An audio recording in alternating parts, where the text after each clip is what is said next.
Good morning, students. So we are going through the chapter Diversity in Living Organisms. In the last class, I am explaining you about the kingdom Animalia. In that, we discussed about the invertebrates, and in the last class, we discussed about the chordata. Or in chordata, I explained you that it is subclass. It is further classified into two subphylums. First one was Protochordata that we discussed in the last class. Today I will be explaining you about the vertebrata. So first we will be discussing about the features of vertebrata. So those are having the vertebral column are called as vertebrates. So those animals which are having this vertebral column will come under this category vertebrata. So all of you write the features of vertebrata.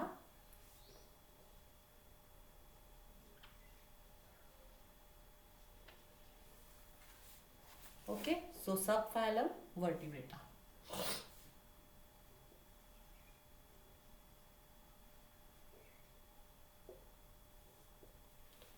First, they have a true vertebral column. They have a true vertebral column and internal skeleton.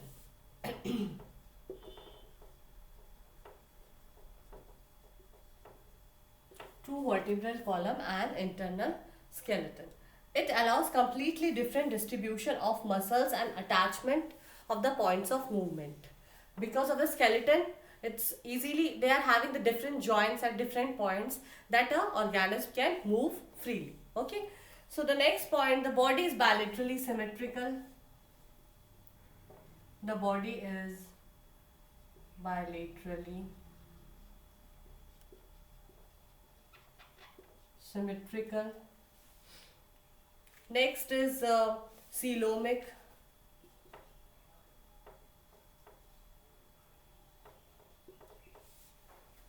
And segmented.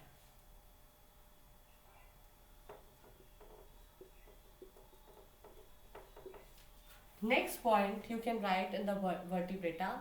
In these animals, complex differentiation of tissues, complex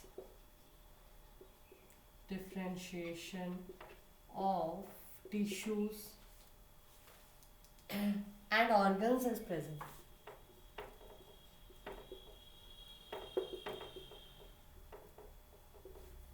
Okay, so these are the basic features of vertebrata.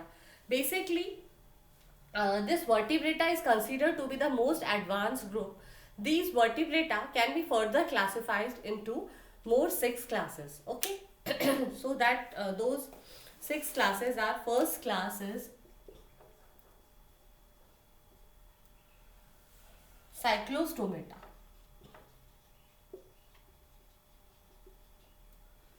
So the function of cyclostomata is lamprey and hagfishes. Now most of these class cyclostomata get extinct, but this group of fishes, they are having the following features. This group of fishes are jawless fishes. This is a group of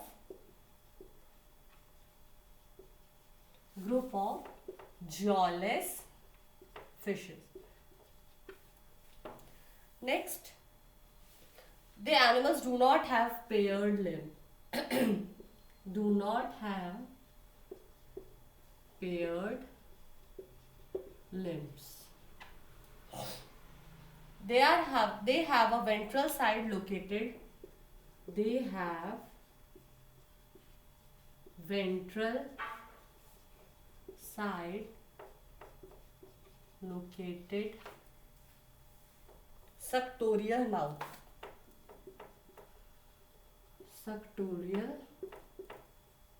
mouth.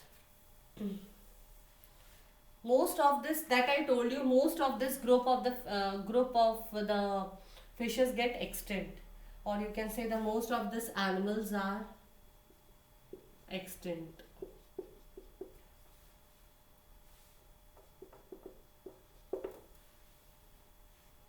The examples are lamprey and hagfishes.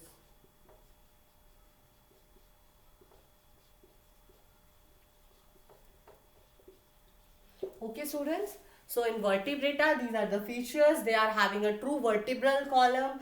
They are having the internal skeleton. They can having the different joints into different places that they can be moving, that they can move very easily. Next, their body is bilaterally symmetrical, coelomic and segmented. And the complex differentiation of tissues and organ is present. Cells, and cells makes the tissues makes the organs, and then organ system. No, so all the group of this tissues and basically complex differentiation of body is present. And now this vertebrata, as I told you, this is most you can say this is the most advanced group of animals. So they can be further divided into the six classes. The first was this class Cyclostomata. Most of the animals of this belonging to this class get extinct, and they are having the they are basically jawless fishes, and they have the paired limb and the ventral side located suctorial mouth, and the examples are lamprey and hagfish. The second class is passes.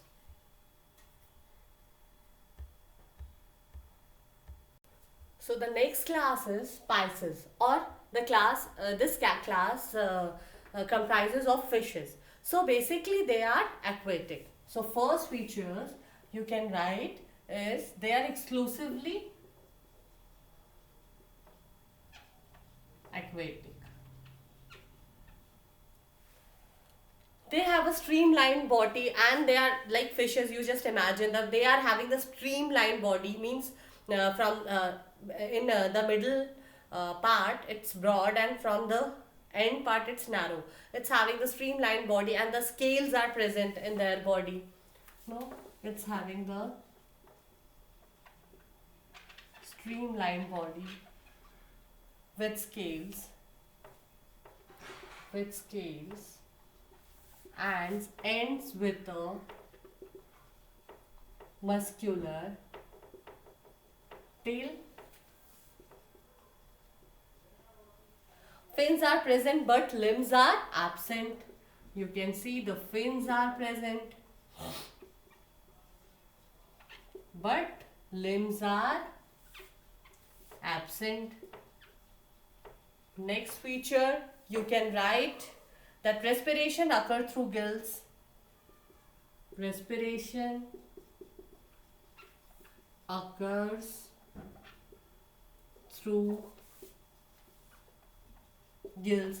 They take the dissolved oxygen from the water. No, in water the dissolved oxygen is present. So through gills they used to respire. Next feature, they are cold-blooded animals and have two-chambered heart. They are cold-blooded animals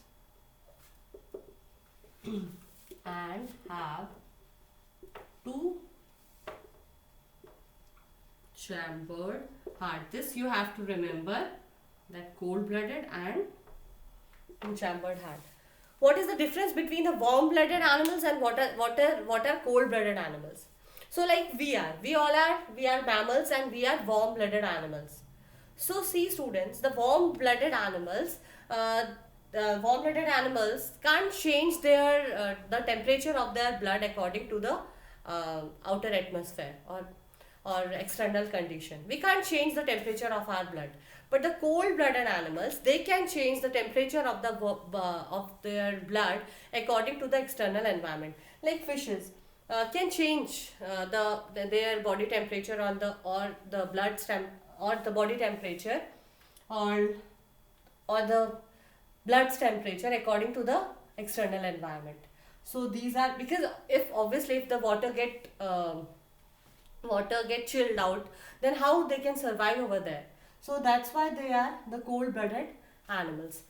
Like it's an exception, like in mammals, the whale fish is there, and the whale fish is a mammal, and they are having the whale fish is mammals, and the whale fish is warm-blooded animal. So then how they can survive in the extreme conditions, like if the water get very cold, then how they will survive. So they are, you see the blubber of whale is present. The blubber means they are having the 6 to 7 layers of fats in their body, which protects them, which acts as an insulator, that if the water get very cold also, very cool also, that 7 layers of that fat layers of their skin, or you can say the blubber of whale, protect them from the extreme cold conditions. Okay, so always remember, the fishes are always the cold-blooded animals, and they have the two-chambered heart. Most of them lay eggs. Most of them lay eggs. Okay. Next, like fish like rohu and angular fish, catla, or they lie eggs. They lay eggs. Fishes are of two types based on the nature of their skeleton. Basically, the fishes are of two types on the basis of their skeleton. On the basis of their skeleton.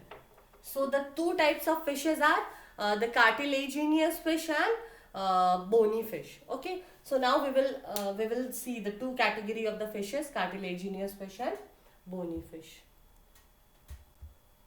See students, here we will write the differentiation. Two types of fish. First is bony fish. Cartilaginous fish. So we can see here bony endoskeleton, cartilaginous endoskeleton. Endoskeleton is bony, endoskeleton, and here cartilaginous endoskeleton. Okay. Next point, you see gills are covered by operculum. Gills are covered by operculum. So basically, what is operculum? Operculum is a flexible bony plate that protects the gill. That protects these gills. That's a flexible bony plate. So, okay. So gills are covered by operculum, and here gills are not covered by operculum. Next point, mouth is terminal in position. Mouth is terminal in position. Mouth is ventral in position. Mouth is ventral in position. Ventral in position. Next, write air or swim bladder is usually present. Air or swim bladder is usually present. Here you can write air or swim bladder is absent. Air or swim bladder is absent. Okay, you can write the definition, you can write the examples: rohu, seahorse. The examples of bony fish is rohu, seahorse, and the examples of cartilaginous fishes, lionfish, dogfish,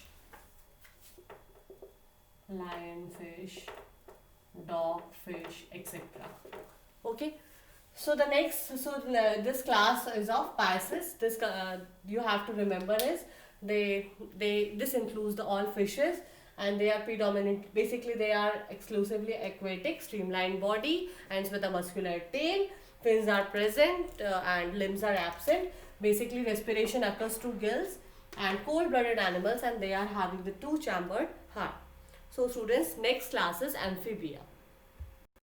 So the next is class amphibia. This is the first group of chordates, those who can live in land. As you know, the amphibians can live in land as well as in water. So write the features.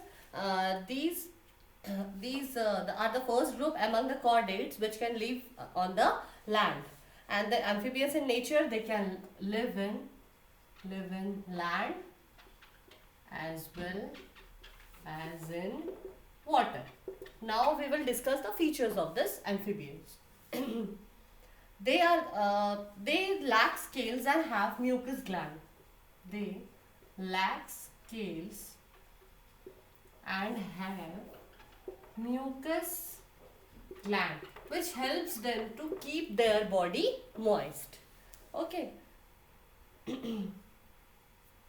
So basically, definitely the mucus glands secrete the mucus, which helps them to keep their body moist.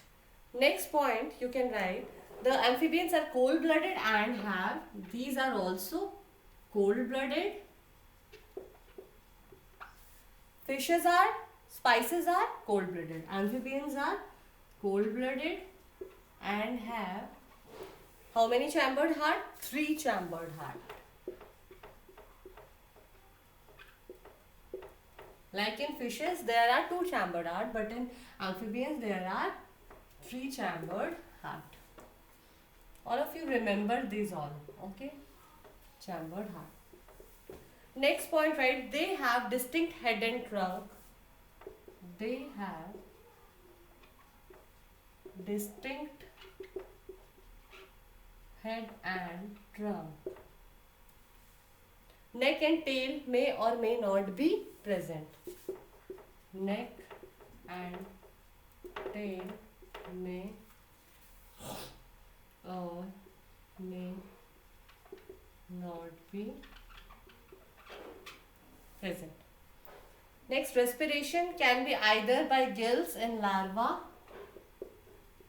Respiration can either be through gills, like as in larva, or in water, by lungs in adults in land. In water, or either by lungs by adults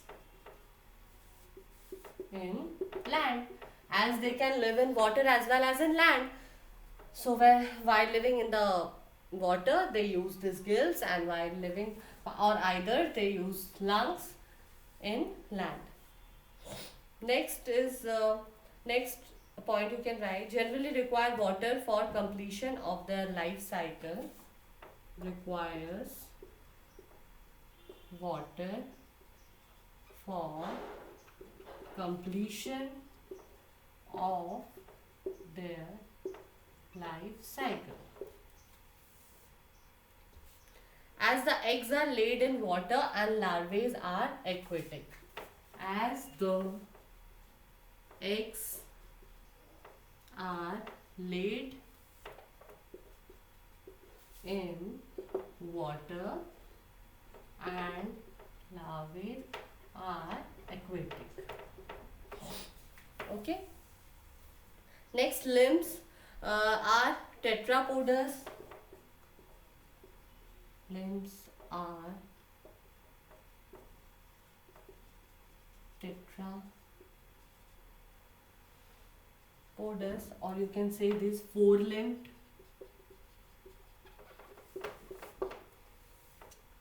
Or pentatarsal.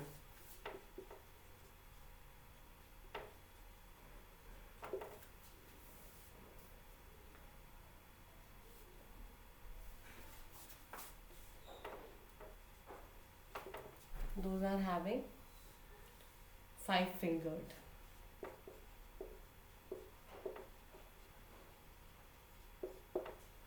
Next, they lay eggs, or you can say oviparous.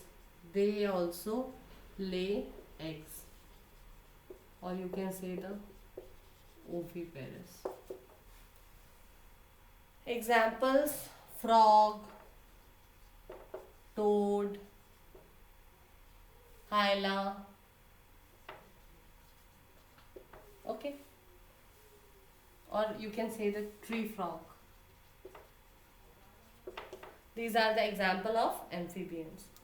So in the class of amphibians, they can live in land as well as water. They consist of this mucus gland. They keep their body moist, and they are the cold-blooded and having the three-chambered heart. The distinct head and trunks is present. Neck and tail may not be may not be present. Respiration is either through gills or either through lungs, and they used to be they requires water for completion for their life cycle, because they used to lay eggs in the water, and larvae are also aquatic. They can having the tetrapods, four-limbed or five-fingered. They may lay eggs or oviparous. So frog and toad and hyla are the examples. Next class we will study about the reptilia. Next class is of reptilia, and this class is the first class of terrestrial animals. It is the first class of terrestrial animals. These animals possess dry skin, right? These animals possess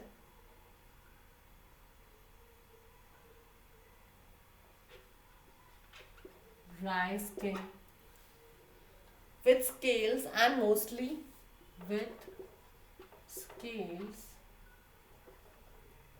and mostly live in warmer region.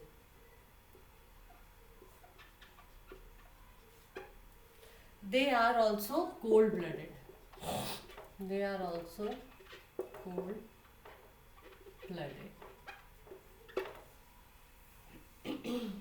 Next point, they lay eggs with tough covering. They also lay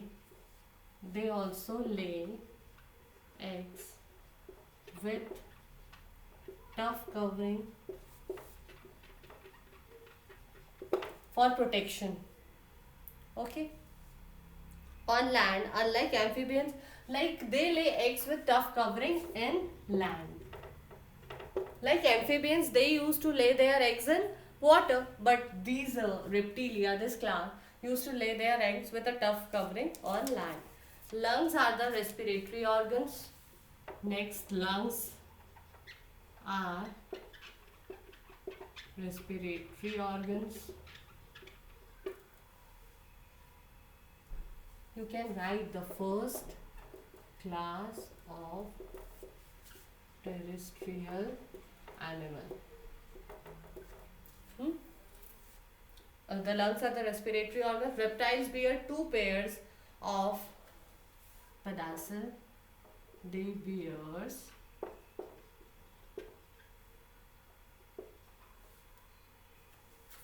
pentadactyl.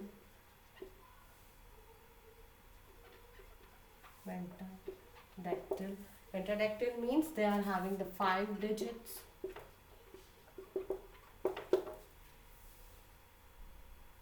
Limbs, 5-digit limbs. But in few reptiles, like you say in a snake and some lizards, they have no limbs. But in few reptiles, like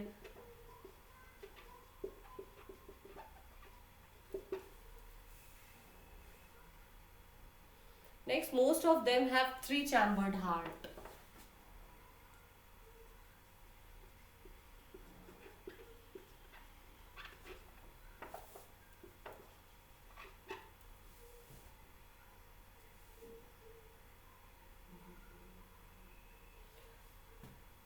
Okay, except crocodile, which have, but the exceptional is there, except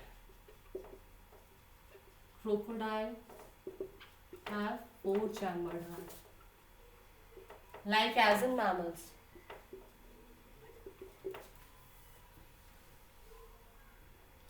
Examples: turtle. Now you write the examples. Turtles.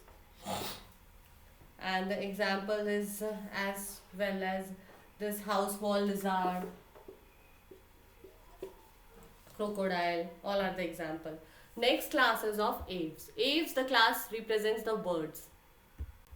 These class represent the aves or birds. So these are the warm-blooded animals.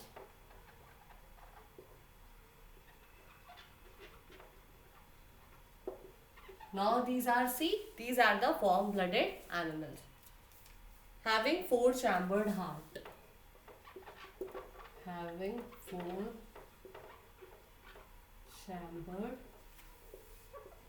heart. Their body is divisible into head, neck, and trunk and tail. Body is divisible into head, neck, trunk and tail. Trunk and tail. Next, they are flying animals having exoskeleton, outside covering of feathers. These are flying animals and endoskeleton as feathers. As endoskeleton. Skeleton for flying purposes. Okay. Next is they have four limbs modified into wings. They have four limbs modified into wings. Jaws are modified into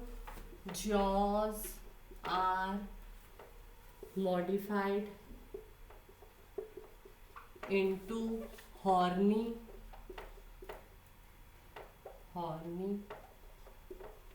toothless beaks. The birds are having the horny toothless beaks. Next is bones are lightweight because of the air spaces. Bones are hollow and light because they have to fly. So the bones are hollow and light. And the body is streamlined. Definitely during flight, the body is streamlined. The body is streamlined. Because of this streamlined body, to reduce the air resistance during flight. Next, they breathe through lungs.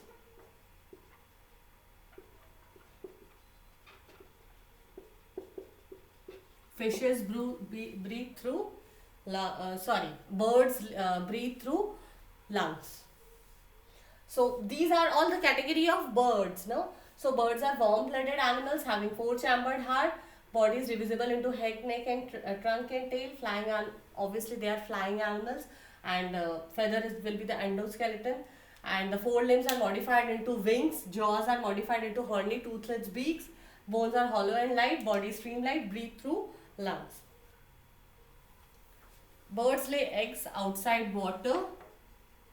Lay eggs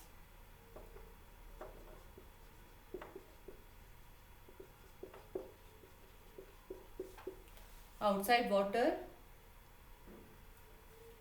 Now the examples are pigeon, crow, sparrow, hummingbird,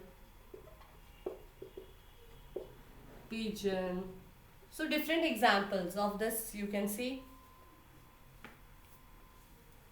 You can see in this birds, or you can say the aves, class of aves. So the last class is of Mammalia. So this Mammalia, these are the warm-blooded animals having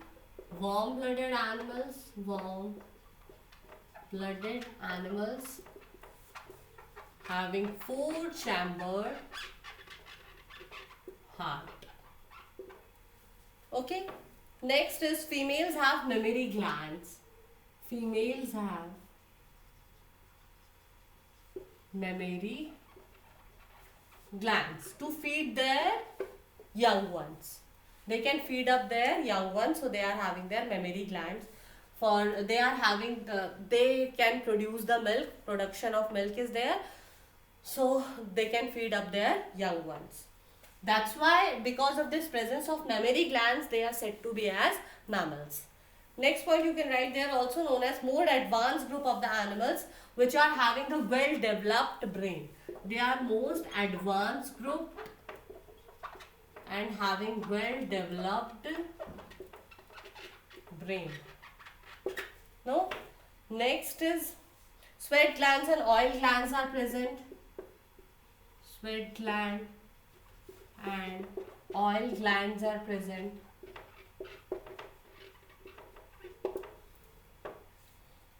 In their skin, as several which in their skin, which is used as lubricants or detoxifiants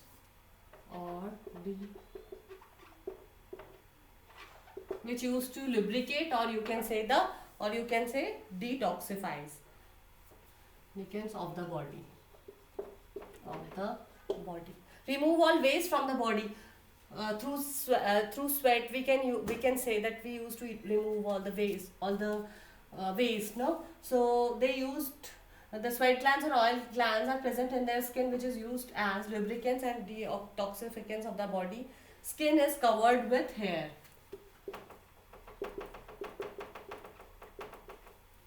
Skin is covered with hair.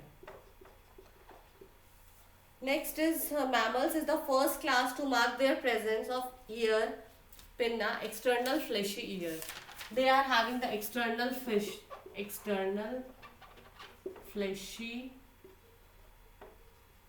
ear. We are having the external fleshy ear. Next, the limbs are adapted for walking, running, and swimming, burrowing, and even flying, like in bats. So limbs are adapted for walking, running, swimming, no, or as for flying, etc., or as in flying, such as in bats. Bats is also a mammal, come in the category of mammal. So here it meant for the flying purpose. Most mammals produce live young ones. Most of these mammals produce young ones. They used to give birth to the babies. They don't lay egg, but the exceptionals are definitely there. Platypus and Echidna are the two exceptions, but they used to lay eggs. So most mammals produce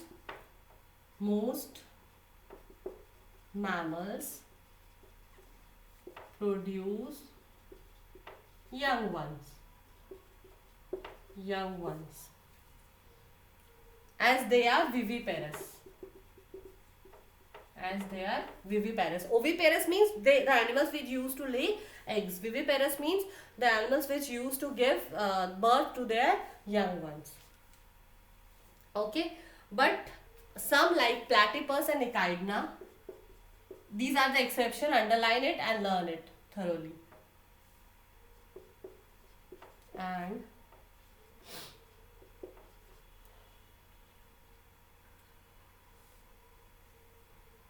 echidna are the exception which lay eggs. They are mammals, but they used to lay eggs. Okay, are oviparous. Next, you can say that kangaroos give birth to poorly developed young ones. As you know, the kangaroos give birth to poorly developed young ones. Respiration occurs through lungs.